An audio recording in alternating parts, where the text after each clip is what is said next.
2000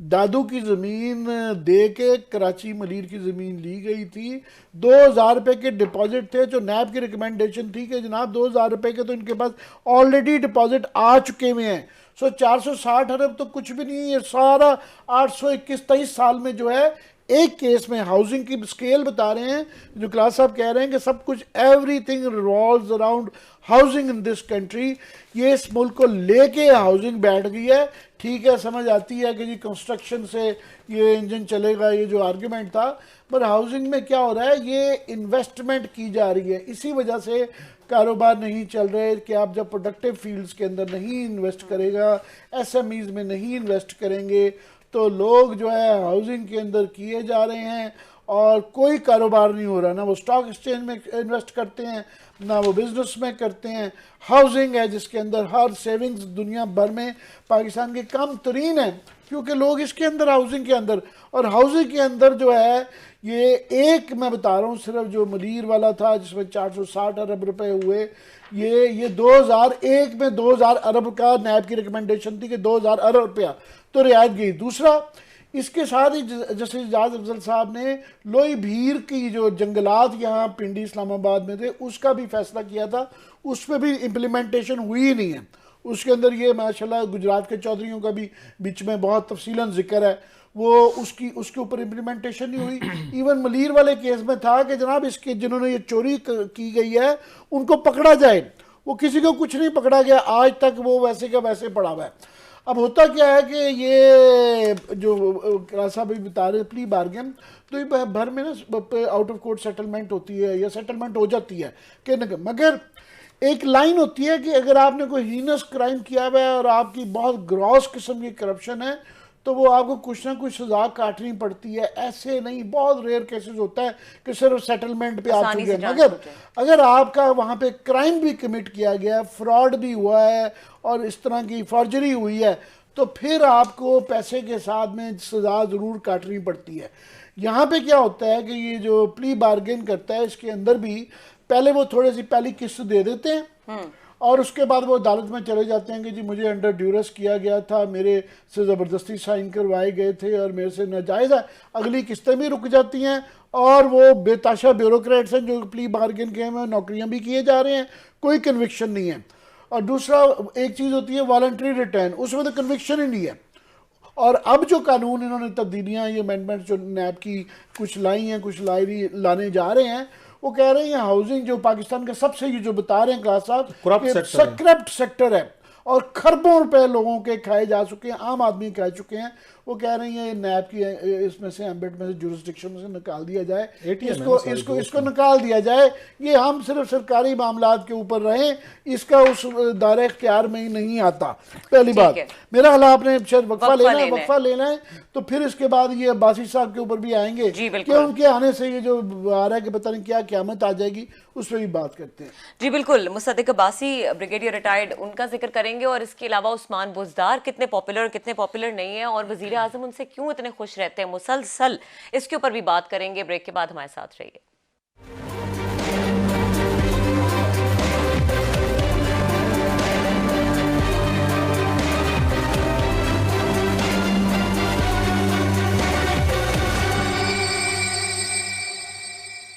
welcome back. عامر صاحب آپ ذکر کر رہے تھے, ایک تو بات مکمل کیجیے گا, دوسرا یہ احتساب کے حوالے سے جو نئی شخصیت ہے جی وہ یہ اس کی تفصیلات کے لیے میں بڑا انتظار کر رہا ہوں کہ اس کا بریک اپ آئے گا. مگر 23 سال کے اندر 821 ارب روپیہ ڈی ویلیویشن کے بعد تو یہ بہت چھوٹی رقم ہے.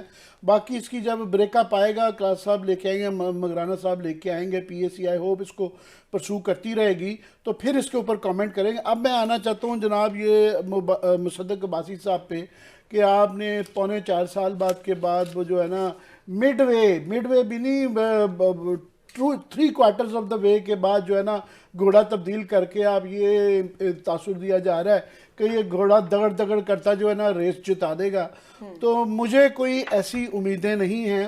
یہاں پہ پہلے بھی بڑی جب تبدیلیاں لائی جاتی ہیں تو اس طریقے سے وہ کیا جاتا ہے, کیونکہ کیا کریں گے, نیب ان کے پرویو سے باہر ہے. باقی کیا عدالتوں میں زیادہ سے زیادہ پروسیکیوشن ہے کہ وہاں پہ کرنے کے لیے, تو میں ان کا چیک کر رہا تھا مصدق عباسی صاحب کا، بریگیڈیئر صاحب کا، ان کا جی انگریزی بڑی اچھی بولتے ہیں، پھر تو اور ان کا جی وہ پرائم منسٹر جو ہے نا وہ انگریزی پسند کرتے ہیں. اور ایک سیکورٹی کمپنی کے اندر ایک ہمارے دوست ہیں جو کہ اخباروں میں لکھتے وکھتے بھی ہیں، ان کے بڑے فرینڈ ہیں، تو شاید ان کی سفارش ہے. باقی ان کا ٹریک ریکارڈ انہوں نے کہا جی کوئی اتنا درخشاں نیب کے اندر نہیں رہا ہوا. سندھ کے اندر جو تھے تو وہ کل وہ ہمارے پاس تفصیل آ جائے گی اس فیصلے کی، مگر یہ بتایا جا رہا ہے کہ سندھ ہائی کورٹ نے ان کے متعلق بڑی سٹرانگ قسم کی آبزرویشنز دی تھی کہ جناب یہ ان کی قابلیت جو ہے نا بہت مشکوک ہے، اور ان کو فیلڈ اپائنٹمنٹ دینے کے یہ قابل نہیں ہیں. ان کے متعلق یہ کیا گیا تھا. وہاں سے یہ کے پی لائے گئے، کے پی میں بھی ان کے اوپر بڑے سوالات تھے، اور اس کے بعد پھر ہیڈ کوارٹر میں نیب کے اندر ان کو ڈمپ کر دیا تھا. ڈمپ کرنے کا طریقہ ہوتا ہے کہ ان کا ایک سیکشن ہے ANP، اویئرنیس اینڈ پریونشن، جو ہے نا جس کے اندر وہ کہتے ہیں کرپشن بڑی بری چیزیں اس طرح کے نعرے وارے بناتے رہتے ہیں. تو وہیں سے یہ پھر فارغ ہو گئے تھے. تو یہ اویئرنیس اینڈ پریونشن میں نیب کے اندر تو یہ کہ وہاں پہ بہت زیادہ ان کا کوئی وہاں پہ درخشاں کریئر کے انہوں نے کمال کیا ہوتا نیب میں. فار ایگزامپل میں اور قاضی صاحب یہ مجھ سے بھی بہت زیادہ نیب کی انہوں نے PhD کی ہوئی ہے، مجھے بھی پتہ کرنا پڑا ہے، میں نے ان کا کبھی نام ہی نہیں تھا سنا. ورنہ اکثر جو ہے ہم جتنے بھی ہیں میرا خیال مجھے تمام DGs یا سیکنڈ ٹیئر کے بھی افسران جو ہیں جو قابل افسران ہیں یا جن کا نام ڈنکا بولتا ہے ان کے متعلق صحافیوں کو پتہ ہی ہوتا ہے. مجھے فون کرنے پڑے ہیں 2-4، انہوں نے 1-2 نے کہا اچھا یار یہ وہ انگریزی بولنے والا تو نہیں ہے، تو یہ انگریزی بولنے والے آگے ہیں. تو مجھے کوئی ایسی ان سے امید نہیں ہے. باقی اب یہ ہے کہ کم از کم یہ ضرور ہے، یہ دیکھنا ہوگا کہ شہزاد اکبر صاحب جو تھے وہ ایک پرانا ایک نظام تھا. یہاں پہ وہ قلعے نہیں تھے، وہ ایک جو ہے سول ملٹری کا جو ایک یہاں پہ سارا سسٹم بنا ہوا تھا. وہ جب ملٹری والا سسٹم یہاں سے چینج ہوا تو اس کے بعد ان کے جو قریب والے تھے پوری ایک ٹیم ان کی تھی، وہ ون آفٹر انادر فارغ ہو رہی ہیں. اور یہ اکیلے نہیں ہیں، میری اطلاع ہے کافی سارے اور بھی لوگ ہیں جو کہ اس پرانے سسٹم کے جو کہ اب تبدیل ہو چکا ہوا ہے کیونکہ وہ صاحب یہاں سے ہٹ گئے ہیں اپنے بڑے عہدے سے. تو وہ کافی سارے اور بھی ہیں جو فارغ کیے جائیں گے.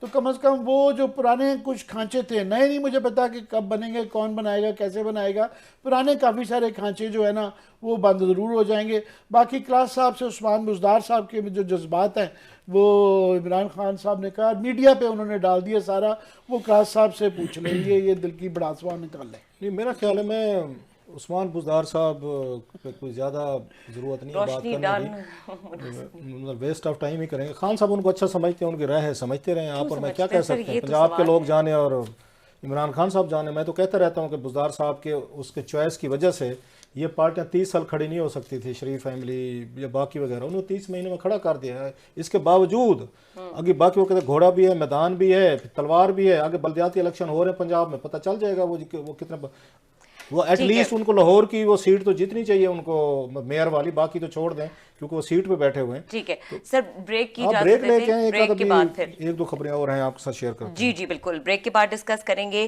کیبنٹ کے حوالے سے بھی ایک سٹوری ہے، اس کے بارے میں بھی بات کرنے کی کوشش کریں گے، اور کس طرح سے حکومت کو ڈر ہے کہ ان کی کرپشن جو ہے وہ پکڑی نہ جائے، اور اس کو روکنے کے لیے کیا کیا پریونٹیو میجرز کر رہے ہیں، اس کے اوپر بھی بات کریں گے. بریک کے بعد ہمارے ساتھ رہیے.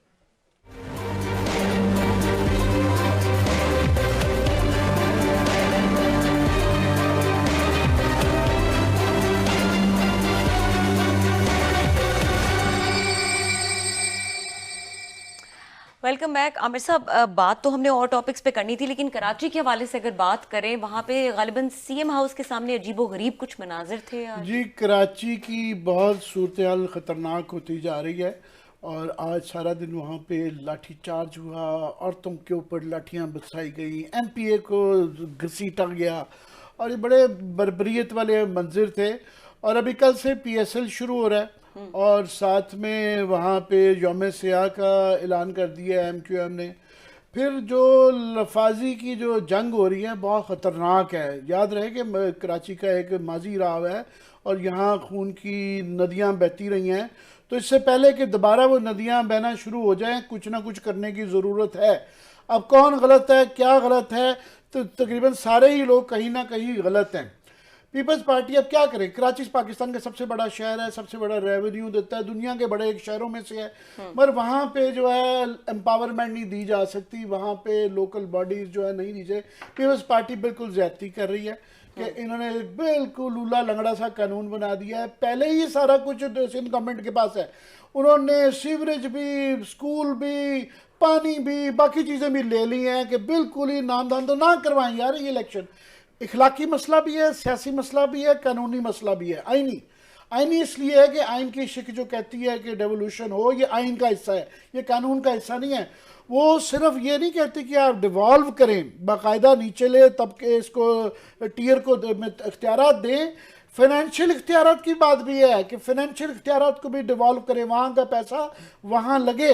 آپ یہ نہیں کر سکتے اتنے بڑے کراچی کے شہر کو آپ ٹوٹلی وہ ہے کیونکہ آپ کو پیپلز پارٹی کو اب کراچی کے اندر ووٹ نہیں ملتا ہے اور یہ ایک سندھ کی, اندرون سندھ کی جماعت ہو کے رہ گئی ہے, تو انہوں نے بالکل ہی وہ اس کا وہ کر دیا. اس لحاظ سے پیپلز پارٹی غلط ہے. ایم کیو ایم جو ہے, ایم کیو ایم کے وہ جو اب لسانیت کے اوپر جو آ گئی, اور آج میں جو تقریریں سن رہا ہوں یہ 2-4 دن سے جو چل رہی ہیں کہ کراچی کے اندر جو گھسے گا وہ اپنی ٹوپی نیچے چھپا کے گھسے, اور آج جو جس طرح کے نعرے لگائے گئے ہیں کیونکہ تو وہ بڑے خطرناک ہیں, وہ بڑے خطرناک ہیں. میرا حال وہ وہی کام کر رہے ہیں جو بی جے پی میں کرتی ہے وہاں کے, آپس میں ہندو ووٹ بینک کو اکٹھا کرنے کے لیے مسلمانوں کے اوپر اٹیک کر دیں. تو وہ لسانیت کی سیاست کیونکہ وہ اتنی ڈویژن ہو گئی ہے, ایم کیو ایم کمزور ہو گئی ہے, اس وجہ سے یہ نعرے لگا رہے ہیں. تو کراچی کے حقوق کے حوالے سے بات ٹھیک ہے, مگر یہ جو ہے نا یہ لائن بڑی ہی غلط ہے. پی ٹی آئی مین جو حیدرآباد اور کراچی کی سیٹیں جو ہیں ایم پی ہیں, ایم این اے کی ساری, وہ پی ٹی آئی کو بھی ملی ہیں. پی ٹی آئی اس کے اندر اپنا ایک رول نہیں ادا کر رہی, یہ باہر سے بیٹھ کے تماشا دیکھ رہے ہیں کہ یہ لڑنے دیں ایم کیو ایم اور اس کو, تو ہمیں اس میں سے شاید ووٹ بینک مل جائے گا, ہم ہی سولوشن رہ جائیں گا. یہ بہت خطرناک چیز ہے. ٹائم تھوڑا کلاس صاحب سے میں چاہ رہا ہوں اس کے ویوز لے لیں, اس کو کل ٹیک اپ کریں گے, but it's a very serious matter کیونکہ پی ٹی آئی نے بھی اعلان کر دیا جی ہم بھی جلوس لے کے وہاں جا رہے ہیں مزید گن ڈالنے کے لیے. جی کلاس صاحب, سچویشن کس طرف جا رہی ہے؟ کراچی کا جیسے عامر بھائی نے بڑا اس کو وہ کہتے دریا کو کوزے میں بند کیا ہے, مجھے کراچی کے لوگوں کو بڑا رحم بھی آتا ہے, ترس بھی آتا ہے 2-4 چیزوں کی وجہ سے. جب ان کے اپنے پاس پاور تھی رہی ہے, بڑے عرصہ ان کے پاس پاور رہی ہے, اسپیشلی جنرل مشرف کے دور میں, وہ کہتے ہیں کراچی میں کام بھی کیا, وہاں پہ بھی جو باقی دیگر سیگمنٹ تھے وہ شکایت کرتے تھے کہ ایم کیو ایم جو ہے ہمارے ساتھ فیئر ٹریٹمنٹ نہیں کرتے, وائلنس, تشدد, یہ وہ. اچھا ایم کیو ایم بیچاری وہ کہتے تھے کہ ہمارے ساتھ ہمارے ورکرز کے ساتھ بڑی زیادتی کی, ٹارگیٹڈ کلنگز کی گئی ہیں, غائب کیا گیا, لمبی ایک تھی آپریشن, وہ فوجی آپریشن ہوا سارا. اب سوال یہ کہ فوجی آپریشن کے بعد جب جو کچھ ہو گیا, آپ نے اس کے بعد کراچی کے لیے کیا کیا؟ کراچی کے لوگ صحیح پٹتے ہیں. آپ نے ان کو چاہیے تھا, میرا خیال ہے جو پیپلز پارٹی نے جو بعض چیزیں ٹھیک نہیں کی وہاں پہ, یہ انتقامی اس پہ چلے گئے ہیں. انہوں نے جناب کیونکہ ووٹ نہیں پڑتا, جو عامر نے بات کی ہمیں یہ کیونکہ ایم کیو ایم کا ووٹر ہے لہٰذا ٹھیک ہے ہم یہاں فنڈ کیوں لگائیں, ہم سندھ میں لگائیں گے. اور بھائی میرے, آپ کو زیادہ توجہ کیئر کی ضرورت اس بندے کے لیے ہوتی ہے جو آپ کو ووٹ نہیں دے رہا, ووٹ ون کریں. اچھا آپ کو نہیں بھی دے رہے ووٹ, مطلب ان کی جو بھی آئیڈیالوجی ایم کیو ایم کی ہے, ان کے لوگوں کی ہے, اس کا مطلب یہ ہے کہ ان کو اٹھا کے سمندر میں پھینک دے, آپ نے کوئی وہاں پہ انویسٹمنٹ نہیں کرنی, آپ نے کوئی پیسہ نہیں لگانا, لوگوں کو سہولتیں نہیں دینی, کیوں کہ ایم کیو ایم کا ووٹر ہے. یہ تو کوئی طریقہ نہیں. اور دوسرا ایم کیو ایم اس بات پہ ٹھیک آگے رولا ڈالتے ہیں, ان کی اپنی فیلنگز, اپنا تشدد, ماضی, پاسٹ, وہ ایک سائڈ پہ رکھ کے اس کی انہیں بہت ساری پرائسز بھی پے کیے ہیں, آف کورس وہ ہمارے سامنے ہے جو کچھ ہوا. لیکن یہ تو وہ صحیح بات کہتے ہیں کہ کراچی سب سے زیادہ ریونیو جنریٹ کرتا ہے, اور کراچی کا انفراسٹرکچر, ہم کبھی کبھار کراچی جائیں رونا آتا ہے, میرا دل نہیں چاہتا کہ کوئی بہت ضروری کام ہو تو 24 گھنٹے بعد ہماری کوشش ہوتی ہے کہ وہاں سے نکلیں اور واپس جائیں. اتنا خوبصورت آپ کا ایک تھا شہر تھا, آپ کا سہیلی شہر تھا, ایک اس کو پہلا میٹروپولیٹن آپ کا سٹی تھا, روشنی کا شہر تھا, کلچرڈ شہر تھا, پڑھے لکھے لوگ تھے وہاں پہ, آپ کی وہاں ثقافت تھی, تہذیب تھی. ہندوستان سے آئے ہوئے ہمارے بہت سارے پڑھے لکھے بھائی جن کا میں سمجھتا ہوں, ان کا ہمیشہ ذکر بھی کرتا ہوں کہ ان لوگوں نے ہمیں ایجوکیٹ کیا, پنجاب کے لوگوں کو, ان کی نسلوں نے, ہم نے ڈائجسٹ پڑھے, ہم نے رسالے پڑھے, کہانیاں پڑھی, ان کی شاعری پڑھی. یہ کراچی کے لوگوں کا ہوا, ٹھیک ہے, پنجاب کے بھی بعد میں بہت سارے اس میں لوگ سامنے ہیں. سو الٹیمیٹلی ہمیں انلائٹن کرنے میں کراچی کے لوگوں کا بڑا ہاتھ ہے. لیکن جب یہ سارا ویلنس ہوا, تشدد, 85 کے بعد وہاں فسادات شروع ہوئے, لنگوسٹک فسادات ہوئے, اور ماردھات, پنجابی, سرائکی, ہندی, سندھی, بلوچ, پشتو اور سارے اردو سپیکنگ کے اپنے گروپس بنے, اس نے کراچی کو بڑا ڈیمیج کیا. اور پرابلم یہ جو ہماری لیڈرشپ ہے کراچی کی, وہ کہیں پر بیٹھ کے بعض چیزوں پہ کنسنسس نہیں ڈیولپ کر سکی, وہ کرنا بھی نہیں چاہتے. آپ کو یہ سوٹ کرتا ہے کہ پشتو سپیکنگ اور اردو سپیکنگ لڑتا رہے, یہ سوٹ کرتا ہے. آپ کو سندھی سپیکنگ اور آپ کو وہاں پہ ایک اس کو